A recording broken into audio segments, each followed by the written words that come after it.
यही ना समझे कि जो भी करेगा वो मेल करेगा एंड आप उसकी बहुत अच्छे से रिस्पेक्ट भी नहीं करते हैं, जैसे कि आप कोई उपकार कर रहे हैं। तो पहले पॉइंट में यही है कि आपको पॉजिटिव रहना है फीमेल को एंड जो मेल है उसकी रिस्पेक्ट करनी है। ठीक है, अगर आप उसको रिस्पेक्ट देते हैं तो आपको भी मिलेगी। ओके, तो ये एक बहुत इंपॉर्टेंट पॉइंट है जो कि बहुत सारी फीमेल्स नहीं समझती हैं। दूसरा पॉइंट क्या है कि जैसा मैंने अभी थोड़ी देर पहले बताया कि ये सिर्फ और सिर्फ मेल का ही काम नहीं होता है, फीमेल का भी उतना ही है। ठीक है, म्यूचुअल होना चाहिए, बराबर की हिस्सेदारी होनी चाहिए। अगर आप बराबर नहीं कर पा रही हैं लेकिन कुछ तो अपनी हिस्सेदारी आप दिखा सकती हैं, वो कैसे दिखाएंगे? तो उसमें क्या है कि आप मेल को भी उन हिस्सों पे टच कीजिए, किस कीजिए या फिर उनको मसाज कीजिए, जैसा वो चाहते हैं वैसा कीजिए, ताकि उनको भी अच्छा फील हो। जैसे कि फीमेल्स के लिए क्या कोई मेल भी अनसैटिस्फाइड रह सकता है? सुनने में तो बड़ा ही अजीब लग रहा होगा आपको भी, क्योंकि फीमेल्स के बारे में बात होती है कि फीमेल सैटिस्फाइड आसानी से नहीं हो पाती हैं जब भी वो फिजिकल रिलेशनशिप बनाती हैं उस समय।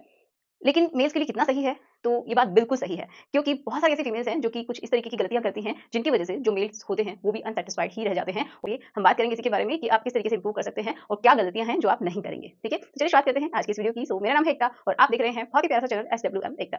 तो चलिए मैं आपको 3 बातें बताने वाली हूँ। ठीक है? इसमें पहली बात तो क्या है कि बहुत सारी फीमेल्स सिर्फ यही समझती हैं कि जो ये काम होता है उनको ये समझिए जॉब लगती है कि ये सिर्फ़ और सिर्फ़ मेल्स का ही काम है, ठीक है? उनकी कोई रिस्पॉन्सिबिलिटी नहीं है, वो सिर्फ़ ना, ना, ना कहने में ही अपना टाइम बिताती हैं। लेकिन ये बात बिल्कुल गलत होती है। आपको भी रिस्पॉन्सिबिलिटी उतनी ही लेनी है जितनी कि मेल को लेनी होती है, ठीक है? तो जब भी आप रिलेशन बनाते हैं तो सिर्फ़ और सिर्फ़ यही ना समझें कि जो भी करेगा वो मेल करेगा एंड आप उसकी बहुत अच्छे से रिस्पेक्ट भी नहीं करते हैं, जैसे कि आप कोई उपकार कर रहे हैं। तो पहले पॉइंट में यही है कि आपको पॉजिटिव रहना है फीमेल को एंड जो मेल है उसकी रिस्पेक्ट करनी है, ठीक है? अगर आप उसको रिस्पेक्ट देते हैं तो आपको भी मिलेगी।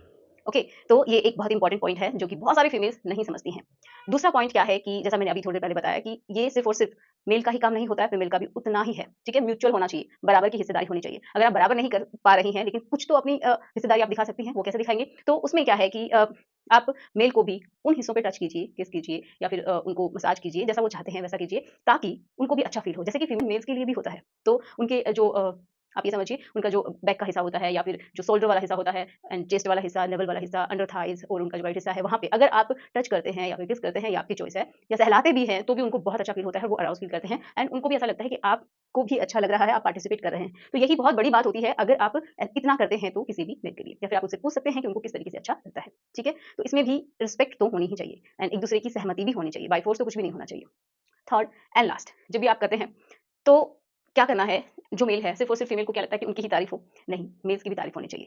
वो उनके वे में कीजिए कि उन्होंने कैसा किया, अच्छा किया, उसकी तारीफ़ कीजिए, आज आपने ये किया, वो मुझे बहुत अच्छा लगा, उसको एप्रिशिएट कीजिए एंड उनके अंदर से कमियाँ मत निकालिए बहुत ज़्यादा, कि हो सकता है कभी-कभार टाइमिंग कम लेते हों, ओके, हो सकता है आप जितना चाह रहे हैं उतना ना हो पाए, तो उसके लिए उनको ये समझिए आप उनको बहुत ज़्यादा फ़ील करवा देते हैं कि आपको कुछ नहीं कर सकते एंड नेगेटिव बातें करते हैं। तो आपको पॉज़िटिव रहना है एंड कभी-कभार ना भी हो, तो कोई बड़ी बात नहीं है। आप उनको एनकरेज करें कि कोई बात नहीं, अब नहीं हुआ, अगली बार फिर से करेंगे और अच्छा करेंगे, ठीक है? तो ये ब बड़ी ही इंपॉर्टेंट बात है कि आप उनको नीचे ना गिराएँ, जिससे उनका कॉन्फिडेंस लेवल खत्म हो जाता है, बिल्कुल खत्म हो जाता है। क्योंकि देखिए एक फीमेल अगर जब ये बात बोलती है ना, उसकी स्पेशली उसकी पार्टनर अगर ये बात बोल रही है कि तुमसे नहीं हो पाएगा, तुम नहीं कर सकते या फिर ऐसे ही रूड व्यवहार कर रही है कि तुमसे तो होगा ही नहीं, तुम्हें तो आता ही नहीं है। तो अगर इस तरीके की आप बातें कर रहे हैं या फिर टाइमिंग बड़ा ही कम ले रहे हो, साइज़ बहुत ही कम है, उसको किसी भी तरीके से आप डिमोटिवेट कर रहे हैं, तो भी ये समझिए कि आप अपना भी नुकसान करवा रहे हैं, आपका जो रिश्ता है वो भी खराब होगा एंड जो मेल है उसका तो कॉन्फिडेंस पूरी तरीके से खराब होता ही है। तो ये 3 ऐसी बातें हैं कि अगर आप इनको एनकरेज करते हैं, जैसे कि आपने पहला रिस्पेक्ट देनी है, दूसरा आपको भी इन्वॉल्व होना है, तीसरा कि जो उन्होंने किया उसको आपको अच्छा बताना है।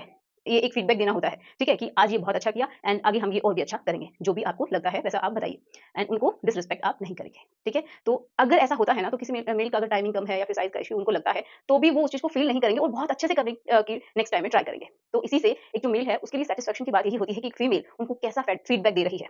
उनको कैसा लग रहा है, वो जो बताती है तो उनको अच्छा फ़ील होता है एंड नेक्स्ट टाइम वो और भी अच्छा करते हैं। लेकिन अगर आप यही बातें गलत बोलते हैं तो नेक्स्ट टाइम के लिए वो और भी ज़्यादा सोचने लग जाते हैं एंड वो अच्छे से परफ़ॉर्म भी नहीं कर पाते हैं। ठीक है? तो आशा करती हूँ कि आपको समझ में आया होगा। सो मिलते हैं नेक्स्ट वीडियो में। कोई भी वीडियो चाहते हैं तो आप फटाफट से कमेंट बॉक्स में लिख दीजिएगा। चलिए बाय।